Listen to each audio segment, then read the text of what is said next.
आप देख रहे हैं विन न्यूज। चैनल को लाइक और सब्सक्राइब करें।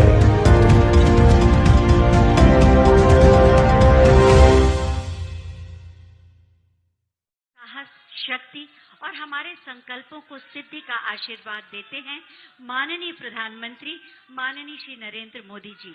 मैं बहुत ही आदर के साथ माननीय प्रधानमंत्री महोदय से आशीर्वचनों का अनुरोध करती हूँ।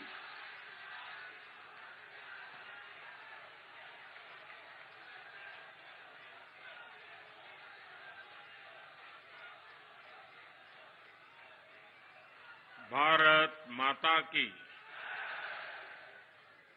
भारत माता की, भारत माता की। हम ये पावन धरती का बारंबार प्रणाम करित है।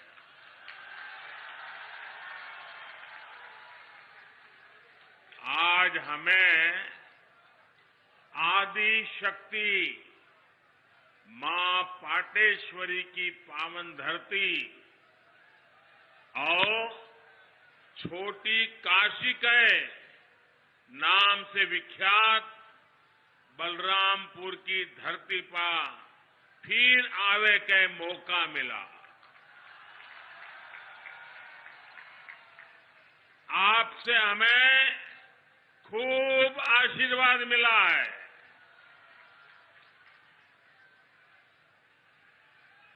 यूपी की राज्यपाल श्रीमती आनंदीबेन,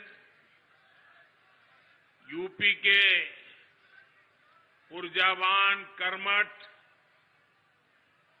लोकप्रिय मुख्यमंत्री योगी आदित्यनाथ जी, उप मुख्यमंत्री श्रीमान केशव प्रसाद मौर्य जी, केंद्रीय मंत्री गजेंद्र सिंह शेखावत, कौशल किशोर जी, राज्य सरकार में मंत्री महेंद्र सिंह, रमापति शास्त्री, मुकुट बिहारी वर्मा, ब्रजेश पाठक, आशुतोष टंडन, बलदेव ओलाद जी, श्री पलटू राम जी, मंच पर उपस्थित सभी संसद के मेरे साथीगण, सभी आदरणीय विधायकगण, जिला पंचायतों के सदस्य और मेरे प्यारे भाइयों और बहनों,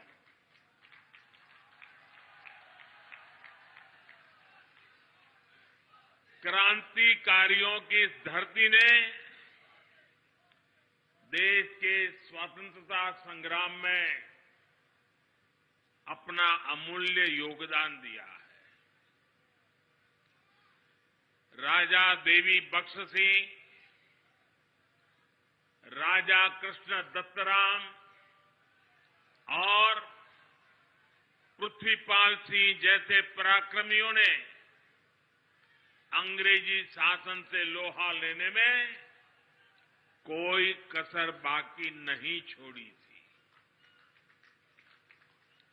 अयोध्या में बन रहे प्रभु श्री राम के भव्य मंदिर की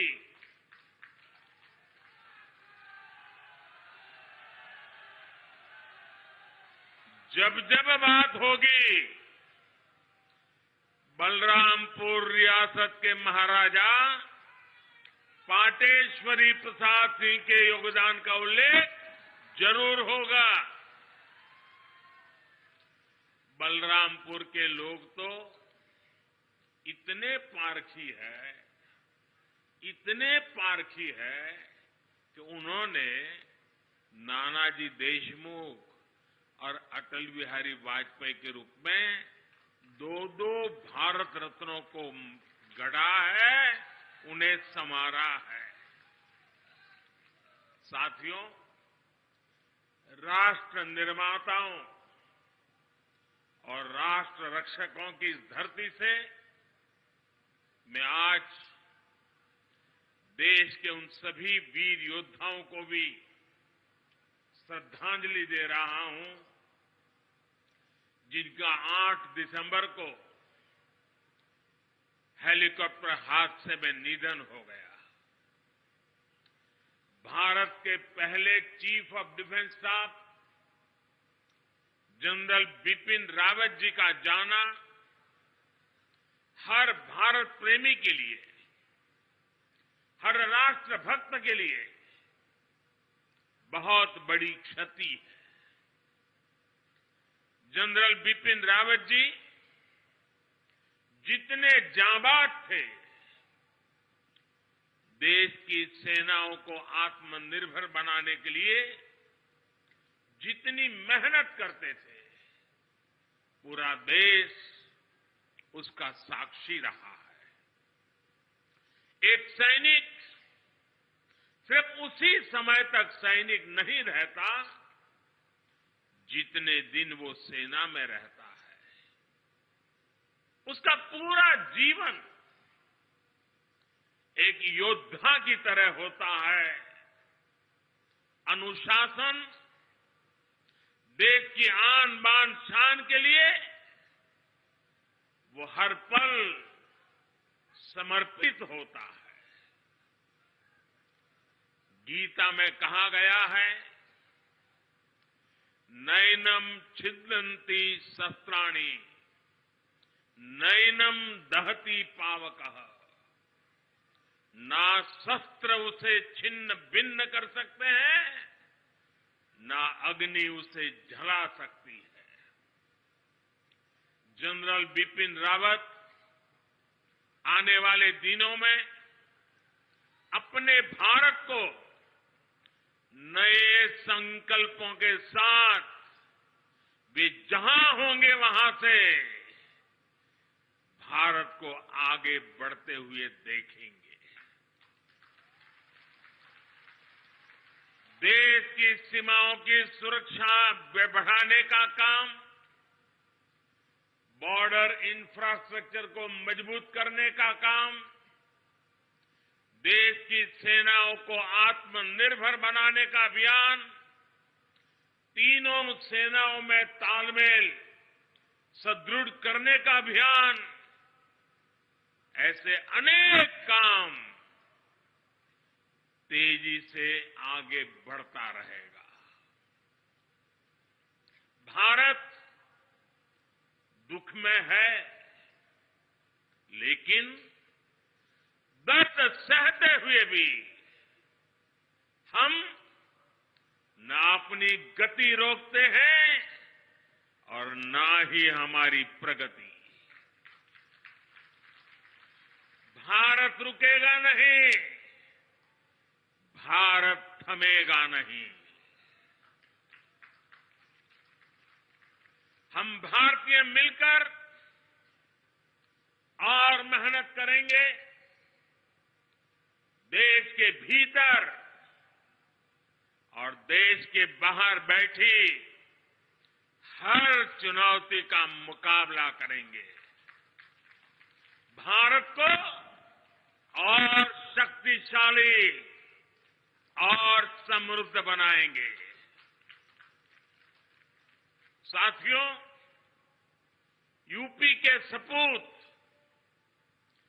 देवरिया के रहने वाले ग्रुप कैप्टन वरुण सिंह जी का जीवन बचाने के लिए डॉक्टर जी जान से लगे हुए हैं। मैं मां पाटेश्वरी से उनके जीवन की रक्षा की प्रार्थना करता हूं। देश आज वरुण सिंह जी के परिवार के साथ है। जिन वीरों को हमने खोया है, उनके परिवारों के साथ है। भाई और बहनों, राष्ट्र प्रथम की भावना को सर्वोपरि रखते हुए देश आज हर वो काम कर रहा है जो 21वीं सदी में हमें नई ऊंचाई पर ले जाए।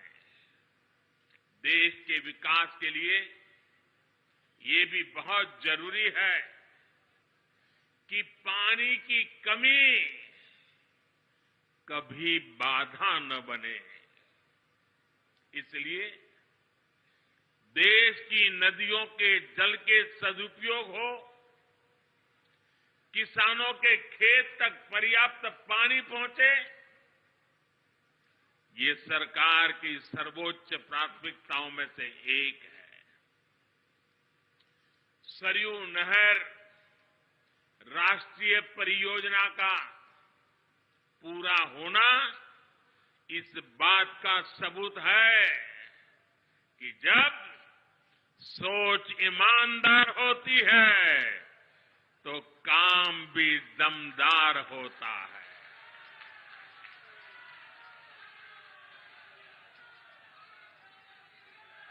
दशकों से आप इसके पूरे होने का इंतजार कर रहे थे। घाघरा, सरयू, राप्ती, बाणगंगा और रोहिणी की जल शक्ति अब इस क्षेत्र में समृद्धि का नया दौर लेकर आने वाली है। बलरामपुर के साथ साथ बहराइच, गोंडा, श्रावस्ती, सिद्धार्थनगर, बस्ती, गोरखपुर, महाराजगंज और कुशीनगर के सभी साथियों को, लाखों मेरे किसान भाइयों बहनों को आज हृदय से बहुत बहुत बधाई देता।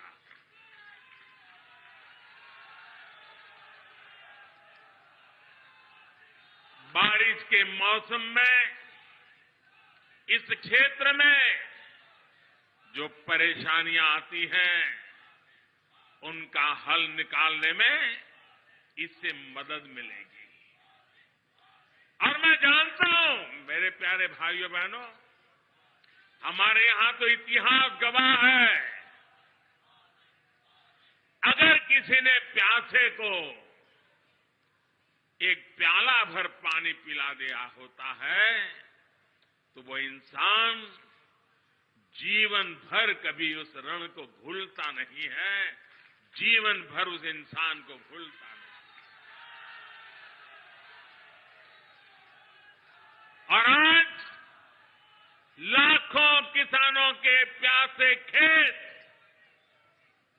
जब पानी प्राप्त करेंगे, मुझे पक्का भरोसा है आपके आशीर्वाद जीवन भर हमें काम करने की ताकत देंगे। आपके आशीर्वाद हमें नई ऊर्जा देंगे। भाइयों बहनों, आज मैं ये भी कहना चाहूंगा, विशेष रूप से वो किसान जिनके पास 2 हेक्टेयर से कम भूमि है, उनके लिए सिंचाई की ये व्यवस्था जीवन बदलने वाली होती है। जैसे कोई व्यक्ति मृत्युशैया पर पड़ा हो, उसको ब्लड की जरूरत हो, लहू की जरूरत हो, रक्त की आवश्यकता हो, और जैसे ही डॉक्टर रक्त ला करके उसको चढ़ाएं और उसकी जीवन बच जाता है, इस पूरे क्षेत्र के खेतों को ऐसी ही नई जिंदगी मिलने वाली है। साथियों, बलरामपुर की मसूर दाल का स्वाद तो बीते सालों में देश भर में फैला ही है। अब पारंपरिक फसलों के साथ साथ इन क्षेत्रों के किसान अधिक दाम देने वाली, अधिक आय देने वाली दूसरी फसलों की खेती भी व्यापक रूप से कर पाएंगे। साथियों, सार्वजनिक जीवन में मुझे एक लंबे समय से काम करने का सौभाग्य मिला है। मैंने पहले की कितनी ही सरकारें देखी है, उनका कामकाज भी देखा है। इस लंबे कालखंड में जो मुझे सबसे अधिक अखरा, जिससे मुझे सबसे ज्यादा पीड़ा हुई है, वो है देश के धन, देश के समय और देश के संसाधनों का दुरुपयोग, उसका अपमान। सरकारी पैसे हैं तो मुझे क्या, मेरा क्या, ये तो सरकारी है। ये सोच देश के संतुलित और संपूर्ण विकास में सबसे बड़ी रुकावट बन गई है। इसी सोच ने सरयू नहर परियोजना को लटकाया भी भटकाया भी। आज से करीब 50 साल पहले इस पर काम शुरू हुआ था।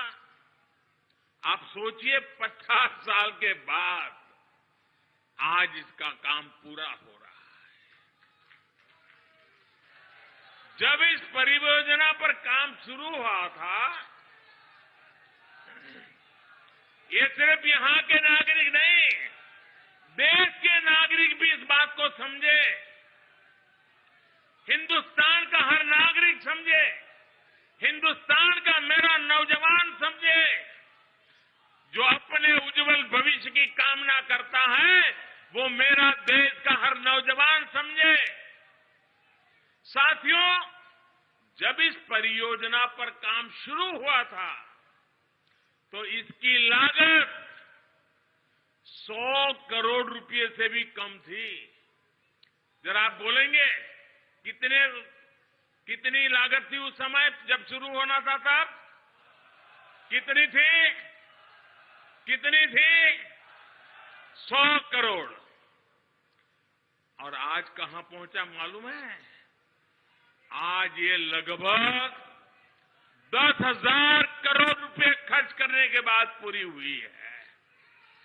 10,000 करोड़ कितना?